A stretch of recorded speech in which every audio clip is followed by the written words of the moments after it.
শেষ মুহূর্তে রিপোর্ট এনে অবিনাশ জানিয়ে দিল যে দীপা বেঁচে আছে। হ্যাঁ বন্ধুরা, আমরা এমনটাই দেখতে পাবো অনুরাগের ছোঁয়া ধারাবাহিকের আগামী পর্বগুলোতে। দীপার পোস্টমর্টম করার আগেই আচমকা লাইন চলে যায়, দীপার আর পোস্টমর্টম করা হয় না। রূপা বলে, মাকে আমরা সাজিয়ে শেষ বিদায় দেব। অপরদিকে পুলিশ রুডির দেওয়া ইঞ্জেকশনের সিরিঞ্জ খুঁজে পায়। পুলিশ তক্ষুনি অবিনাশকে ফোন করে জানায়। অবিনাশ বলে সিরিঞ্জটা ল্যাবে পাঠিয়ে টেস্ট করতে খুব তাড়াতাড়ি। এরপর দীপাকে খুব সুন্দরভাবে সাজিয়ে গুছিয়ে শ্মশানে নিয়ে যাওয়া হয়।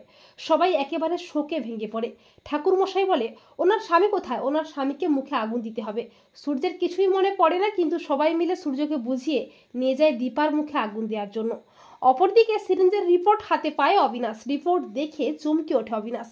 রিপোর্টে দেখা যায় দীপার শরীরে এমন একটা বিষাক্ত ইঞ্জেকশন প্রয়োগ করা হয়েছে যার ফলে দীপার শরীর অসাড় হয়ে গেছে।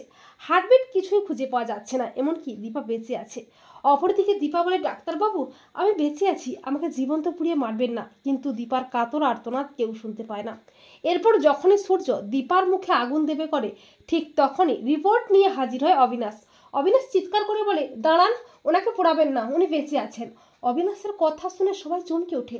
রূপা বলে, আপনি সব কি বলছেন? মা বেঁচে আছে? অবিনাশ বলে, হ্যাঁ, এই যে রিপোর্ট দেখুন, ওনাকে একটা বিষাক্ত ইঞ্জেকশন দেওয়া হয়েছে যার কারণে উনি অসাড় হয়ে গেছেন।